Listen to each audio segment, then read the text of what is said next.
¿Es la primera vez que usted visita Acrópolis?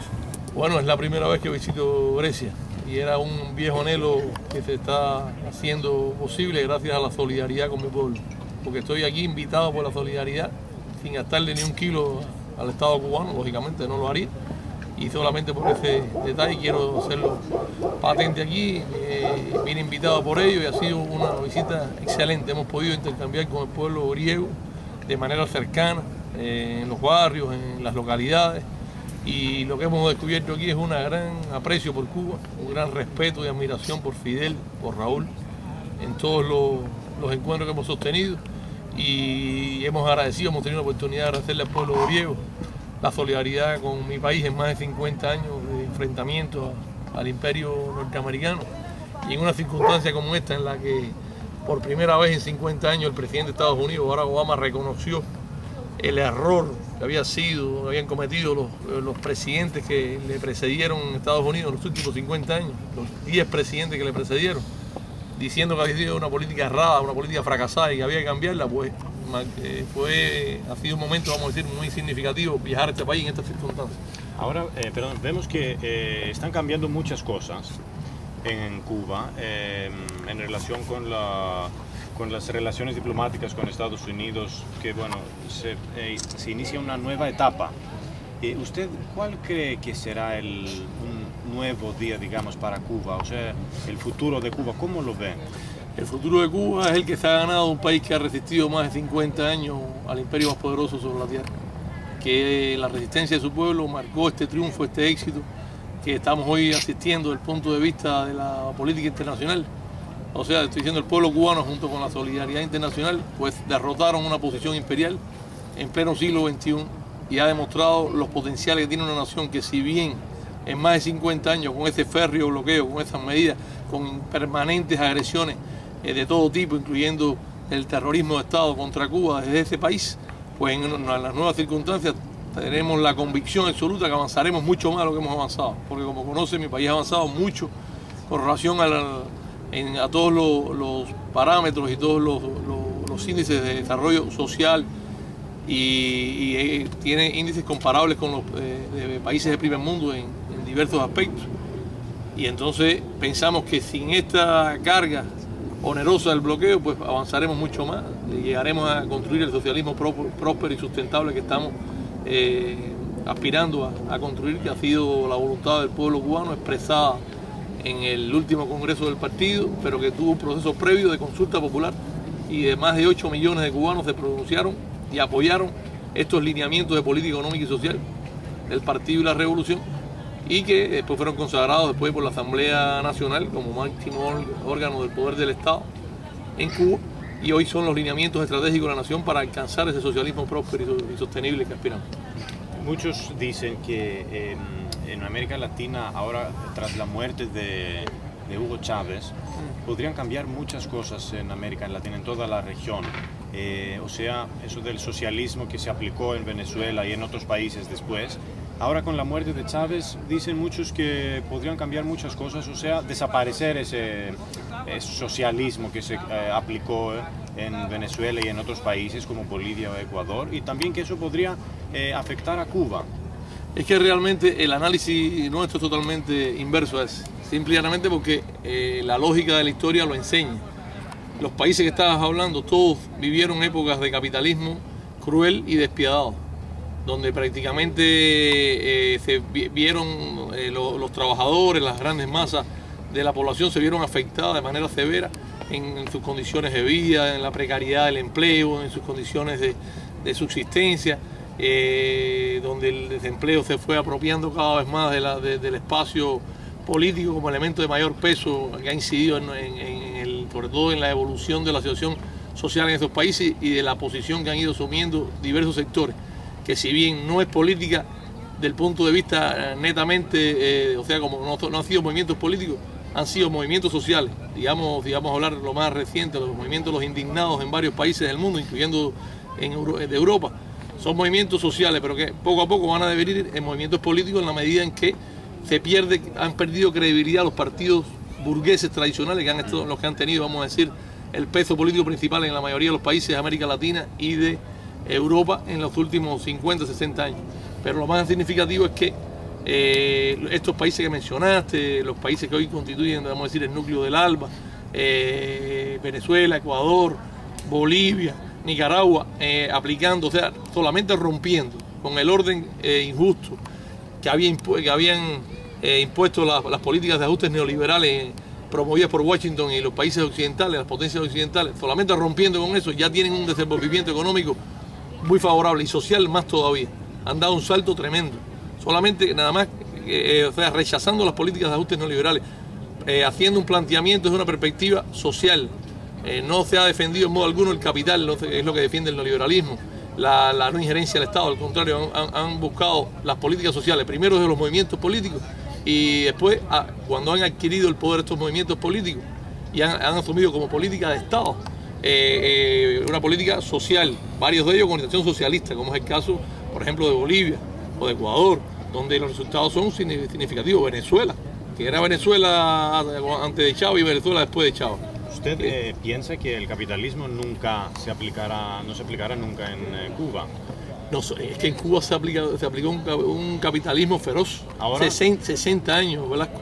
60 años de capitalismo, que es lo que llevó a la nación a las situaciones sociales más precarias, pero a un proceso además de dominación en todos los terrenos. ¿En el futuro piensa que sería imposible aplicarse de nuevo el capitalismo en Cuba? Totalmente, porque es un pueblo que vivió eso, es un pueblo que sufrió eso, lo sufrió de manera muy cruenta, pero aparte ya no solo en el terreno, en el orden social, en el orden económico, en el orden político, sino también en el tema de la represión. La represión, pues, o sea, simplemente, ¿qué fue a lo que acudió el imperio norteamericano cuando empezó a perder protagonismo en América Latina? A las dictaduras militares. Entonces tenemos un caso, por ejemplo, como el Premio Nobel de la Paz Kissinger, conocido intelectual norteamericano, que fuera asesor de seguridad nacional del presidente Nixon, que después fuera secretario de Estado también, y que se le dio el Premio Nobel de la Paz por haber jugado un papel en el restablecimiento de relaciones de Estados Unidos con China, por ejemplo.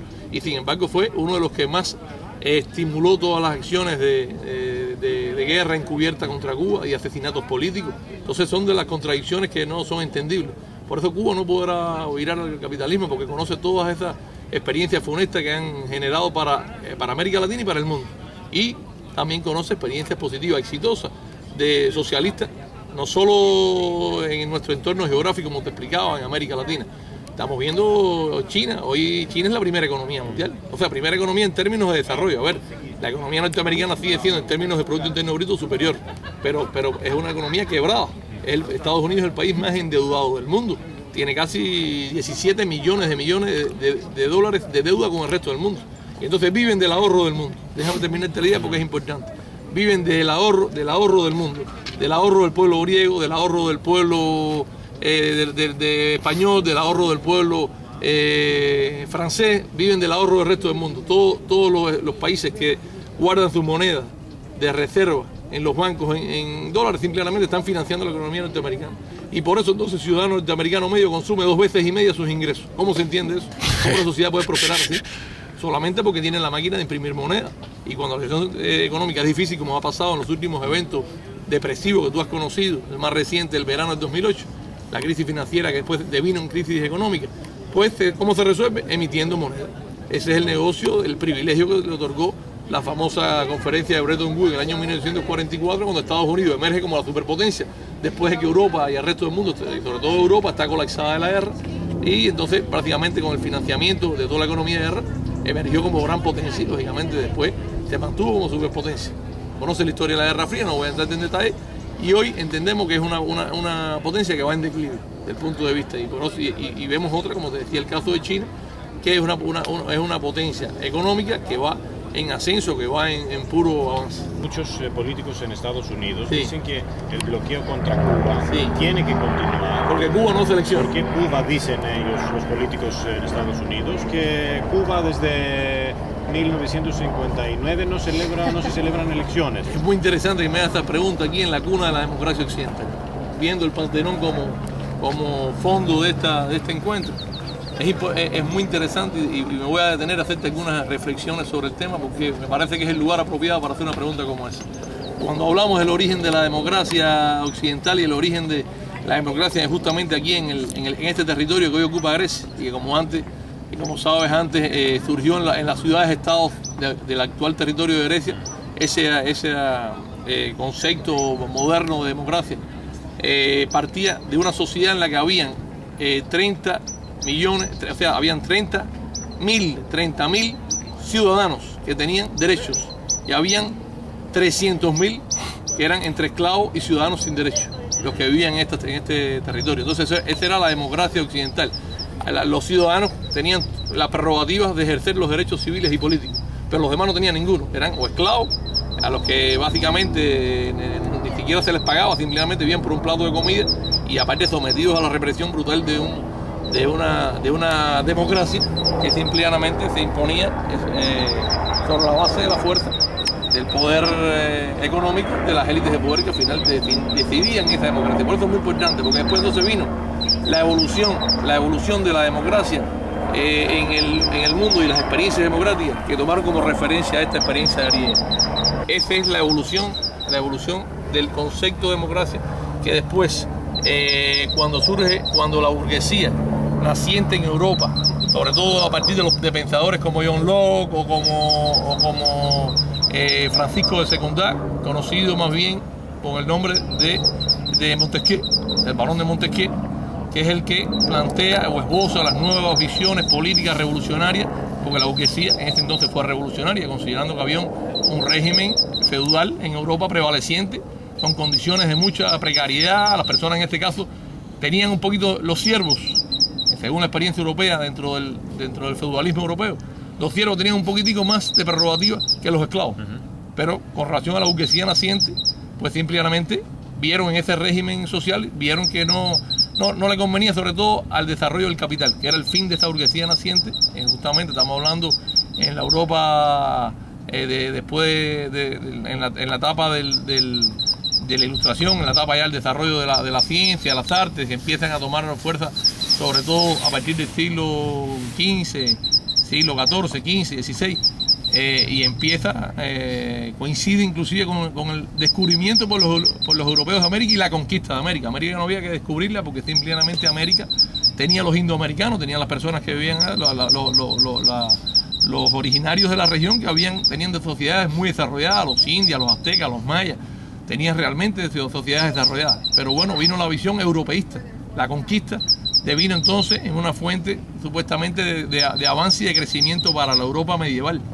Y en esa circunstancia, entonces, estas nuevas corrientes, vamos a decir, revolucionarias burguesas, plantean entonces una nueva perspectiva de democracia. Vamos a decir, intentan perfeccionar la democracia griega, por decir algún referente, ¿no? Y entonces vienen la distribución de poderes de Montesquieu, la idea de los poderes, la separación de poderes entre el poder ejecutivo, el legislativo, el judicial, a fin de buscar los balances y las contrapartidas necesarias para lograr que fuera efectivo el ejercicio del gobierno, el ejercicio de la democracia y que realmente representaran los intereses de los gobernados. Ahora eso pasó en la realidad. Hay que decir que la democracia burguesa fue realmente, el ejercicio popular fue lo que prevaleció. Se puede decir de que en la actualidad, en el siglo XXI, esa democracia que después se intentó poner como referente a la democracia norteamericana como la más y última y más acabada democracia después de las experiencias europeas y su expresión en América a través de la democracia creada en Estados Unidos como referente de democracia. Te voy a decir mi punto de vista sobre esa democracia que hoy vemos en estos países. Podemos decir que las monarquías constitucionales europeas, esas que están en España o en Bélgica o en Inglaterra, son democráticas. Esos que tienen las cámaras cámaras superiores como la Cámara de los Lores en Inglaterra, que siguen representando todavía a la nobleza feudal inglesa, en términos de atributos por encima de los representantes de las regiones, que son al final los que representan supuestamente electos por la población. Entonces existen muchos mecanismos, pero ¿son mecanismos para qué? Para preservar el poder de las clases pudientes, de las clases justamente burguesas, por encima de los poderes y los derechos del resto de la sociedad. Es una realidad. Eso se expresa de diversas maneras. ¿Cómo es posible que pueda ser un proceso democrático cuando parte del empleo del dinero? Si hay dinero, entonces puede ser electo un senador, puede ser electo un representante. ¿Tú sabes cuánto cuesta ser electo un presidente en Estados Unidos? Las cifras récord ya se han ido alcanzando miles de millones, 2.000, 3.000, 4.000 millones, lo que cuesta una campaña presidencial. ¿Cuánto cuesta la campaña de un senador? 80, 90 millones de dólares. O de un representante, 40 o 50 millones. Eso es democracia, realmente. Entonces, nosotros hemos estado haciendo la experiencia cubana, que entendemos que es la nuestra, no entendemos que sea perfecta, pero que ha sido ante todo contando con el pueblo de verdad, yendo a los orígenes de la verdadera democracia, aquella democracia que representa a los humildes, a los desposeídos, aquellos que es la inmensa mayoría de la población, aquellos que tienen, que tienen el peso principal de la carga de la sociedad en cuanto sentido de la producción, del sostenimiento, de la producción de bienes y servicios. No son los que viven de la especulación financiera. ¿Cómo hoy está estructurada la economía mundial? ¿Qué peso tiene hoy la especulación financiera en el desenvolvimiento económico del mundo? ¿Qué incidencia tienen las crisis financieras que se han ido desatando cada vez con mayor severidad y han afectado a la mayor parte de los países del mundo? ¿Qué peso tiene eso? El gran capital financiero, que ya no solo es un país, es transnacional. Por eso responde a élites de poder. Y con eso cuando hablo de élites de poder imperial en Estados Unidos, no me estoy refiriendo en modo alguno al pueblo norteamericano.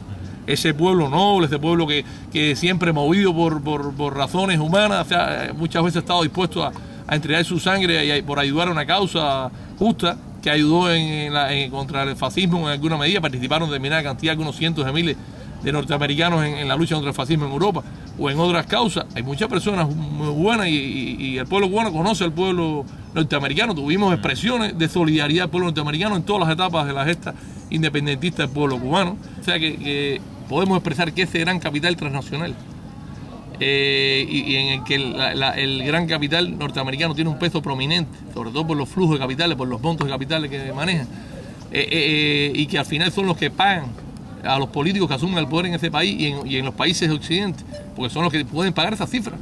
¿Qué partido obrero, popular, campesino puede pagar 80, 90 millones de dólares por elegir un senador? O 4.000 millones para elegir un presidente. Eso no, simplemente, solamente el gran capital puede pagar eso. Entonces, por eso decimos que la democracia burguesa, tal y como se ha ido evolucionando en los últimos años, es la democracia del dinero.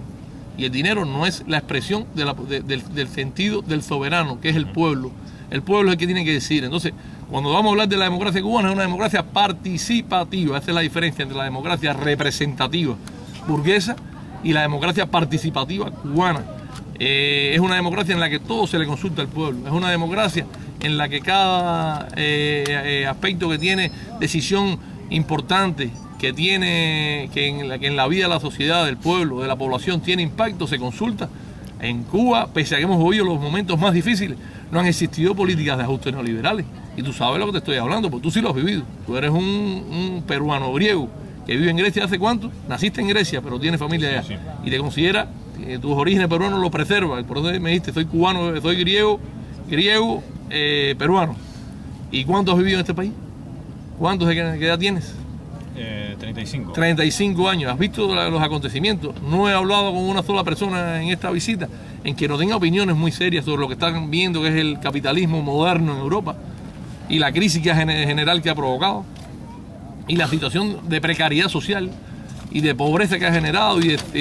¿Tú te imaginas que más de la mitad de los jóvenes que están hoy en la poderosa Unión Europea no tengan trabajo? ¿Cómo se explica eso? ¿Cómo se puede explicar eso? ¿Cómo se le puede explicar eso a una familia que trabaja, que produce bienes y servicios? Los que trabajan producen el aceite de oliva, que es una fuente de alimento principal en cualquier país europeo. O sea, y que trabajan humildemente en la tierra con un gran esfuerzo, y que entonces sus poquitos recursos que han tenido guardados en los bancos se le han vuelto pan y agua, se le han hecho polvo, porque simplemente no han tenido, al final, con la inflación, con las políticas de ajuste, con todo, simplemente se le ha depreciado sus pocas posesiones, han perdido sus propiedades, han perdido sus viviendas. ¿Qué te digo? Que nosotros tenemos mucha fe y mucha confianza en la democracia cubana, en la que hemos experimentado. Y repito, no decimos que es la mejor, no decimos que es el referente de nadie, es la nuestra. A nosotros nos ha funcionado. Y la mayor evidencia que ha funcionado esa democracia es que hay una revolución después de más de medio siglo enfrentando al imperio más poderoso. Eso no ha pasado muchas veces en la historia. Hay que decirlo así. Nosotros tenemos una posición total de respeto por la historia, tenemos una posición de respeto por todas las experiencias de todos los países, y no tenemos la nuestra. Pero lo cierto es que si la revolución cubana no hubiese sido una gran democracia, no hubiese subsistido ni un día en esas circunstancias. Entonces solamente con la consulta popular, con el intercambio con el pueblo. El ejemplo más, vamos a decir, más reciente es cuando se discutió en el último Congreso del Partido Comunista de Cuba los lineamientos de política económica y social que iban a trazar la dirección estratégica del país en los próximos años para alcanzar ese socialismo próspero y sostenible que estamos aspirando. Y eso fue discutido con toda la población. En Cuba somos 11 millones de cubanos y alrededor de 8,7 millones de cubanos participaron en los intercambios sobre esas proyecciones, para dar opiniones, criterios. Esas opiniones y criterios fueron tenidos en cuenta. Lo que preguntan muchos sobre las elecciones es si se da un fin al bloqueo contra Cuba, ¿se podrían celebrar elecciones? No, pero voy ahí te termino la idea, porque evidentemente... Porque es que dicen que no se celebran elecciones, por eso existe también el bloqueo contra Cuba. ¿Te das cuenta que es un contrasentido? Claro. El argumento de la agresión a un país para imponerle un sistema político que aparte de además es precario y que no ha dado ningún resultado. Eso es un contrasentido. Entonces, el argumento es que yo te pongo bloqueo porque tú no haces elecciones directas. Te estoy diciendo que más directas las nuestras no pueden ser. Y te la explico para que la conozcas. Y aparte porque es importante romper el estigma que ha creado justamente el imperialismo norteamericano y sus aliados con relación al sistema político cubano. Eso hay que romperlo. Tú mismo también tienes una percepción, puede ser no directa, no conoces los detalles y puedes pensar, no, es que no hay elecciones directas en Cuba. No, te voy a decir si son directas en Cuba y tú compárala con las de Estados Unidos o con las que tú quieras, el país que tú desees. En Cuba, la elección de los poderes del Estado emanan del pueblo, primero de la reunión de los ciudadanos en la base. En Cuba se le dicen cuadras, digamos, a las cuadrículas de una ciudad que son 100 por 100 metros. Se le llaman cuadras, es el término criollo que le decimos. Varias cuadras estas de vecinos que viven en un mismo lugar se reúnen en asambleas. Eso está dispuesto por ley, además. Se reúnen en asambleas. Estos vecinos de manera libre escogen entre los propios vecinos a quienes son los que consideran que lo pueden representar. ¿Por qué? Por sus atributos, porque son gente trabajadora, porque son gente buena, porque son gente limpia, porque son gente que tiene...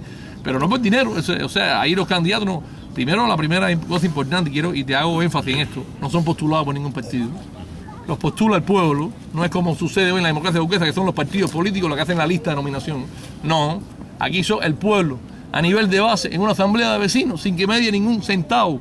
Se escogen los vecinos, mira, este es el que más representa, entonces siempre tiene que haber por mínimo dos candidatos y tantos como el pueblo proponga. Y después por elección popular es escogido el que se quedan. Pero después no se reúnen después, esto que no lo llamamos delegado de circunscripción, se reúnen después entre ellos y conforman lo que es la asamblea municipal, vamos a decir el estadio superior político administrativo, la asamblea municipal del poder popular. Y entonces esos electos por el pueblo conforman esta asamblea. Y esa asamblea entonces es el que escoja los poderes del nivel del municipio. Igual, se señala entre todos esos electos por el pueblo quiénes son los que pueden representar a nivel del municipio al pueblo. Y ahí se escogen. Una vez se escogen, así mismo pasa a nivel de provincia y después pasa a nivel de nación. Y cuando llega a nivel de nación se conforma la Asamblea Nacional del Poder Popular. Por elección popular, en la que están nominados todas las personas que el pueblo considera que tienen los atributos, el prestigio, la autoridad para poderlo gobernar. Y entonces cuando se llega a la Asamblea Nacional elige a los poderes superiores del Estado, que es el Consejo del Estado. Y el Consejo del Estado elige a los que dirigen la sociedad, al presidente de los consejos de Estado de ministros, al primer vicepresidente de los consejos de Estado y de ministros, a los vicepresidentes del Consejo de Estado. Y entonces esa es la máxima instancia del Estado. Y entonces en la máxima instancia del Estado nombra al gobierno. O sea, y a partir de ese nombre del gobierno, entonces se conforma entonces un gobierno a partir de los electos por el pueblo, que han sido electos en diversos niveles, porque aparte de todos esos cargos que son electos a nivel nacional, el presidente del país tiene que ser nominado en la base, en un municipio, tiene que ser electo en un municipio. O sea, no es que de arriba se pone en una lista como se ponen los partidos aquí, a cualquier nivel el partido introduce en su lista lo que quiera. En la democracia burguesa, esa que tú dices que está diciendo que tiene que ponerle bloqueo a Cuba para que cambie, para que hagan elecciones directas. No, esta gente pone la lista de los partidos y ponen los nombres que entienden y así son los electos. Y al pueblo le ponen lo que quieren decir que son supuestamente esta gente han hecho y entonces son electos. No, en esta son todos, te repito, todas las personas electas a todos los niveles, vienen desde la base, vienen electos desde la asamblea que estamos hablando de circunscripción, de vecinos. Si no, no pueden ir a llegar de arriba. ¿Cuántas elecciones en una no hay en esta democracia participativa? Por eso le decimos que es una democracia realmente participativa popular.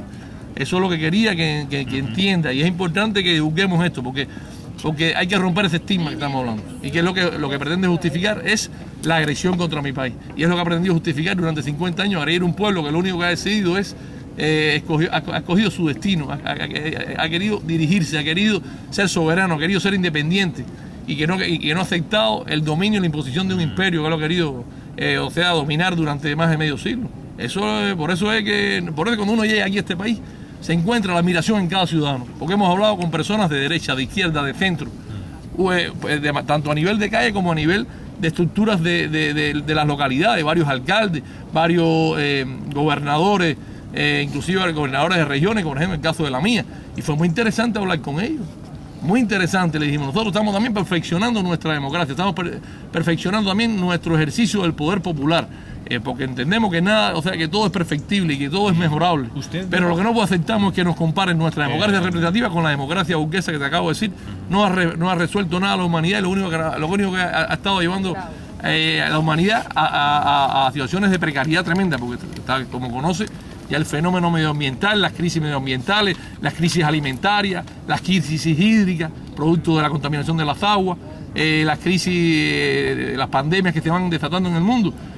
¿Producto de qué es eso? De que no se destinan recursos a esas cosas. Entonces se destina recursos a la carrera armamentista, que es la que pagan las potencias occidentales y que es un gran negocio, como tú conoces. Entonces, todo eso es la verdadera realidad. Eso tenemos que hablarlo nosotros y ponerlo a disposición de la población para que lo conozca y para que puedan sacar sus propias conclusiones. Usted había dicho que el comunismo nunca se aplicó en Cuba, ¿o no lo entendí bien? No, te decía, Velasco, que el comunismo es una aspiración, aplicarlo.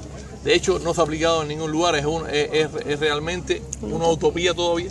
Es algo que cuando se concibió, los clásicos del marxismo hablaron del comunismo como una sociedad a la que debía aspirar la sociedad moderna.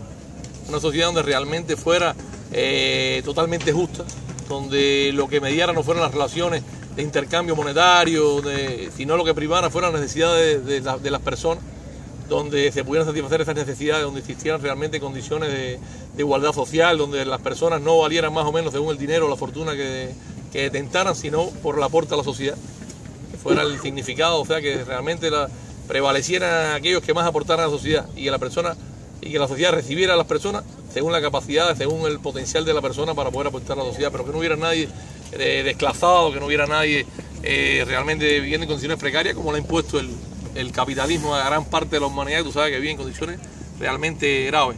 Y dentro de ello hay que decir que en los países del sur y en regiones, en continentes como África, que es, vamos a decir, el origen de la vida en la Tierra, como sabes, surgió en África del Sur, y sin embargo hay una deuda tremenda de la humanidad con ese continente. Es lo más atrasado, es los que tienen hoy las pandemias peores, y muchas veces las propias potencias europeas que los colonizaron no son capaces ni de ayudarlos.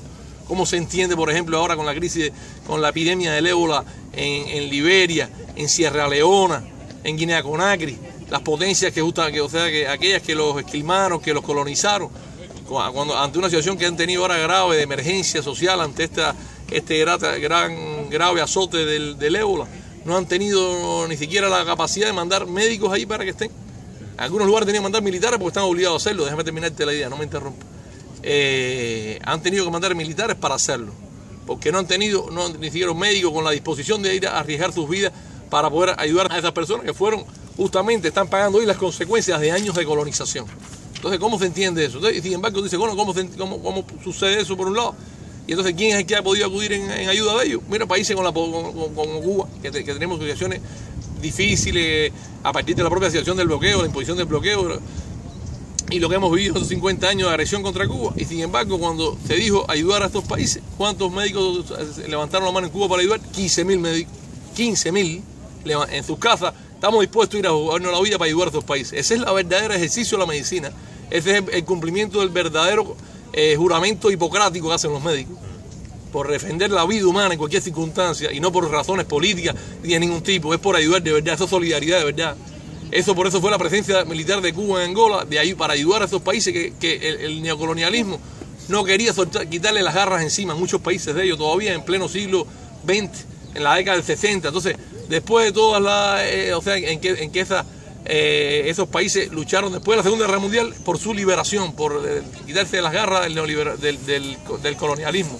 Los países mismos habían estado en la guerra, que habían sufrido el escarnio del fascismo en su propio pueblo, como Francia, como Inglaterra, España, y sin embargo seguían preservando sus colonias en África, a unos pocos kilómetros de ahí de la culta Europa. ¿Cómo se entiende eso? ¿Qué clase de sociedad, qué clase de democracia estamos viviendo, estamos asistiendo, o se estaba defendiendo? Y entonces esa gente no tuvieron esas naciones, digo los gobiernos, no los pueblos son solidarios. Los gobiernos, casi todos de derecha, no tuvieron ninguna actitud de apoyo real a esos países que en el momento en que estaban saliendo de la propia, se estaban emancipando de esas colonias, o sea, la actitud colonial de esas potencias.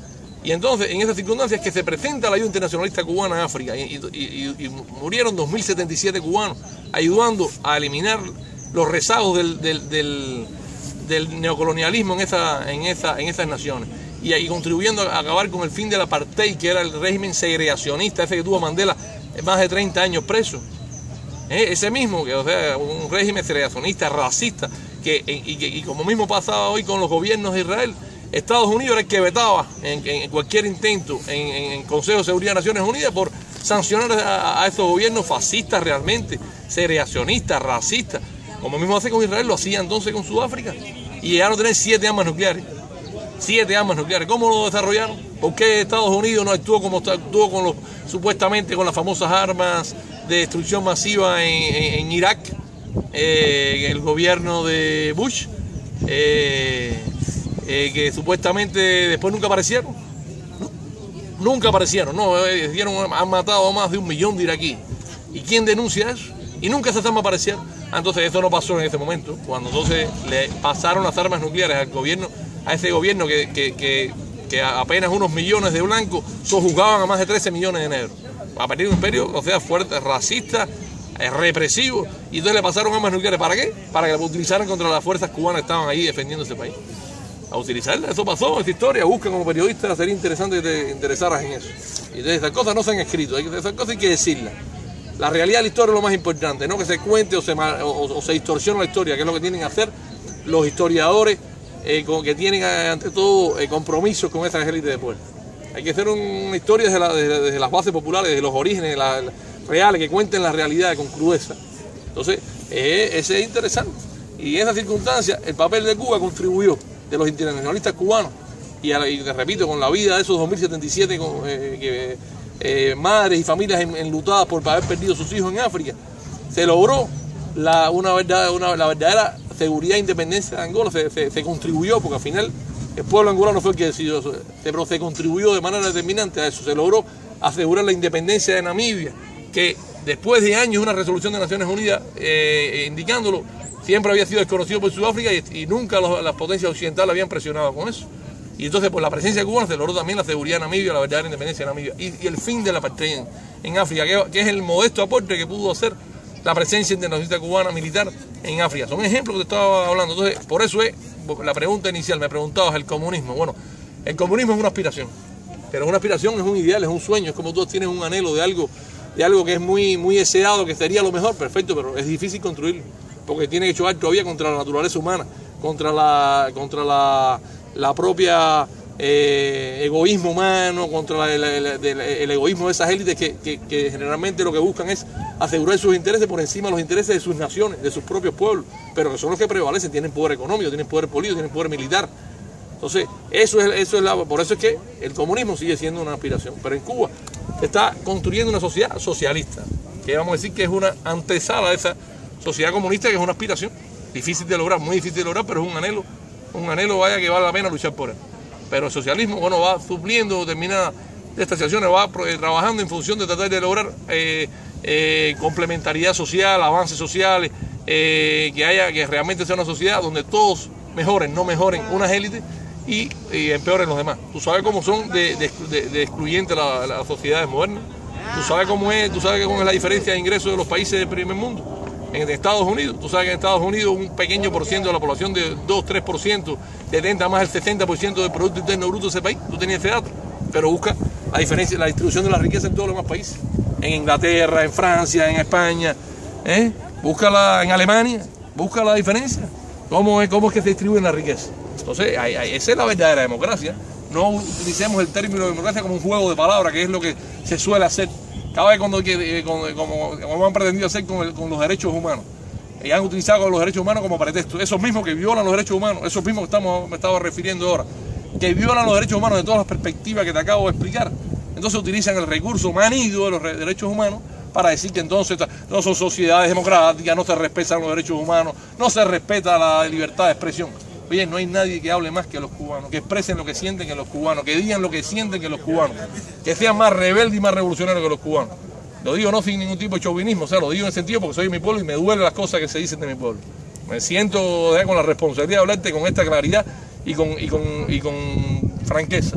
Estamos hablando de un latinoamericano aquí en Grecia, en estas circunstancias, ante un monumento de esa talla que ilustra lo que aspiró la humanidad a hacer en un momento determinado, a construir un modelo democrático. Bueno, pienso que lo que hemos aportado poquito a poquito en esa democracia participativa ha contribuido a aproximarnos más al ideal de aquellos filósofos, de aquellos griegos que pensaron en cómo puede ser una sociedad justa, una sociedad que realmente representara los intereses del pueblo. Bueno, nosotros nos hemos tratado de acercar desde la perspectiva latinoamericana y de la perspectiva cubana. Es lo que te quería decir sobre eso. Muchas gracias. Está bien.